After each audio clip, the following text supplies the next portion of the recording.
La historia universal está repleta de sucesos que han marcado un antes y un después en la humanidad. Desde sucesos naturales, como el terremoto del Océano Índico, hasta hechos atemorizantes que han acabado con la vida de centenares de personas, como los bombardeos atómicos de Hiroshima y Nagasaki. El alunizaje del Apolo 11, los atentados del 11 de septiembre y la caída del muro de Berlín han sido algunos de los sucesos más conocidos y estudiados en el mundo.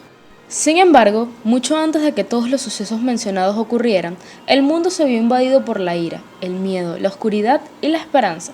Y es que la Primera Guerra Mundial marcó el primer gran conflicto internacional del siglo XX. Incluso, aquel 1 de agosto de 1914, el ministro de Exteriores británico, Edward Grey, manifestó que en toda Europa se apagan ahora las luces y puede que jamás volvamos a verlas encendidas. La Primera Guerra Mundial, también conocida como la Gran Guerra, fue un conflicto bélico iniciado por el asesinato del archiduque Francisco Fernando, heredero de la corona austrohúngara y de su esposa, la archiduquesa Sofía, en Sarajevo, el 28 de junio de 1914. Esta atrocidad dio inicio a una serie de sucesos desafortunados y hostiles que comenzaron en agosto de 1914 y que continuaron en varios frentes durante los 4 años siguientes. Los beligerantes que participaron fueron la Triple Entente contra la Triple Alianza. La Triple Entente estaba formada por el Imperio Alemán, el Imperio Austrohúngaro, el Imperio Otomano y Bulgaria.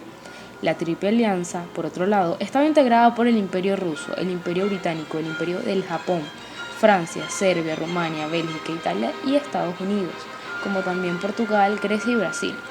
Sin embargo, no todos los países mencionados entraron a la guerra una vez que ésta inició, como fue el caso de Estados Unidos. Durante 2 años y medio, los Estados Unidos de América, presidido por Woodrow Wilson, se mantuvieron fuera del conflicto europeo y asiático. A pesar de sus simpatías por Gran Bretaña, Francia y sus aliados, Estados Unidos se mantuvo neutral en los primeros años de la guerra. Los lazos comerciales con los aliados se mantuvieron firmes, pues la Armada Británica controlaba los mares, bloqueando el acceso de Alemania a mercaderías vitales.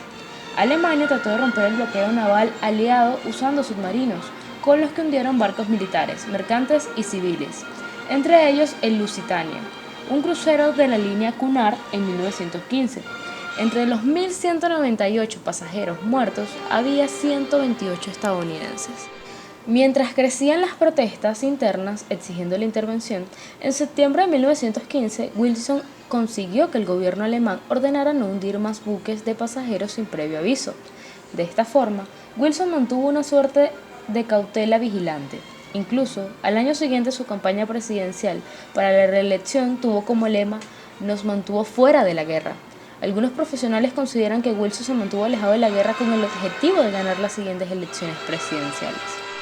Sin embargo, la gota que colmó el vaso fue el reinicio de la guerra submarina sin restricciones por Alemania y la intercepción del famoso telegrama Zimmermann. El telegrama revelaba un complot en Alemania para ayudar a México a recuperar Texas, Nuevo México y Arizona si atacaba a Estados Unidos.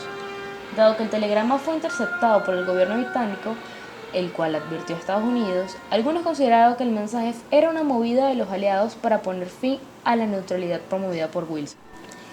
El 2 de abril, Wilson habló ante el Congreso. Con un profundo sentido del paso solemne y trágico que estaba tomando, dijo a los parlamentarios que debían considerar las acciones alemanas como una declaración de guerra contra el gobierno y el pueblo de Estados Unidos. La neutralidad armada había resultado ineficaz, pues era imposible de instrumentar para defender a los barcos contra los ataques de submarinos alemanes. Scott Berg, un reconocido biógrafo norteamericano, comentó en su libro titulado Wilson, del año 2013, que la Primera Guerra Mundial cambió el carácter de Estados Unidos para siempre. Luego de dar ayuda humanitaria a países lejanos durante las etapas tempranas de la guerra, Estados Unidos procedió a actuar con base a un imperativo moral, ofreciendo el compromiso de todo el país en nombre de la paz y la libertad. Del mismo modo, 5 meses después de haber ganado la reelección, en una rueda de prensa el presidente Wilson comunica al pueblo lo siguiente: no tenemos nada en contra del pueblo alemán, nuestros únicos sentimientos hacia ellos son de simpatía y amistad. El mundo debe ser un lugar seguro para que exista la democracia. No tenemos fines egoístas a los cuales servir, no queremos conquistar ni dominar. Asimismo, hay que tener en cuenta que la propaganda, la publicidad y las relaciones públicas jugaron un papel sumamente importante en la Primera Guerra Mundial. Incluso fue durante 4 años de guerra que por primera vez apareció el fenómeno denominado como la movilización de las conciencias, o también conocido por otros especialistas en el área como lavado de cerebros. El conflicto a escala mundial superaría las operaciones militares, convirtiéndose en una guerra también planteada en los campos político, económicos e ideológicos. Las potencias beligerantes crearon organismos de propaganda y de censura. El 14 de abril de 1917, el presidente Wilson y George Creel fundan el Comité de Información Pública, también conocido como CPI, una organización creada para influenciar la opinión pública de los estadounidenses con respecto a la participación del país en la guerra. Uno de los trabajadores más conocidos de esta organización fue Edward Bernays, el famoso padre de las relaciones públicas modernas, y el autor del plan de relaciones públicas que aplicó Estados Unidos para cambiar el sentido no beligerante del pueblo norteamericano, atacando la moral del enemigo y ganándose el apoyo de los países que se mantenían neutrales. El plan ideado por Bernays, en simples términos, tenía la misión de convencer al mundo de que 1. Estados Unidos no puede ser vencido, 2. que es una tierra de libertad, democracia y por ende también es confiable, y 3. su participación en la guerra tendría como resultado una nueva era de paz y esperanza, donde las armas se convertirían en cosa del pasado, las minorías serían liberadas de las opresiones y que el poder de los gobiernos estaría en manos de todos los pueblos. Cabe destacar que se aplicaron muchas técnicas con la intención de desprestigiar a los países que integraban a la Triple Entente, principalmente Alemania. Se mostraban fotografías, algunas de estas estaban trucadas, donde los alemanes aparecían quemando casas, violando mujeres y descuartizando niños, suscitando un odio generalizado contra el pueblo del Kaiser. En uno de sus libros más famosos, titulado Propaganda del año 1928, Edward Bernays comenta que la manipulación hábil y consciente de las costumbres y opiniones de las masas es un componente de la primera importancia de la sociedad democrática. Quienes manipulan ese mecanismo secreto de la sociedad constituyen un gobierno invisible, verdadero poder dirigente de nuestra sociedad. Todos los puntos expuestos en esta cita le permitieron al gobierno de los Estados Unidos de América obtener el apoyo de su pueblo, como también el de otros países, para participar en la guerra. En diversos puntos de este momento histórico estadounidense aparecen los fundamentos de las relaciones públicas. La base filosófica, que consiste en humanizar las relaciones entre los hombres de una organización, está presente en la libertad de elección que los Estados Unidos de América le concedieron a la población de enlistarse o no al ejército. Todo el que decía participar lo hacía por voluntad propia, supuestamente. Por otro lado, la base social está presente en la contribución y el apoyo que el país estadounidense le brindó a sus aliados, quienes sí estaban participando en la guerra. Asimismo, en este punto también está presente la base económica de las relaciones públicas, ya que toda esta inversión que se hizo para mantener alianzas le repercutió de forma positiva a Estados Unidos una vez que decidió participar. También, otro punto que figura en las bases económicas es la gran inversión que se hizo para obtener el apoyo de la población. Los panfletos, folletos y demás herramientas propagandísticas de alto alcance que utilizaron le generaron al país el admirable apoyo de su pueblo y el favoritismo de los otros países intervinientes y neutrales. En este suceso histórico destacan diferentes organizaciones. Sin embargo, para el pueblo estadounidense hay dos que son sumamente fundamentales. Una de ellas es el Gobierno de los Estados Unidos de América, un ente colectivo de naturaleza estatal dirigido por el presidente Thomas Woodrow Wilson, y el Comité de Información Pública, un ente colectivo de naturaleza institucional en el cual trabajaba el famoso Edward Bernays. Asimismo, la comunicación que mantenían estas dos entidades con los públicos externos siempre fue previamente analizada antes de ser emitida. No fue hasta años después de la Primera Guerra Mundial que los pueblos de los países en guerra empezaron a desconfiar de las propagandas que compartían sus respectivos gobiernos y los medios de comunicación.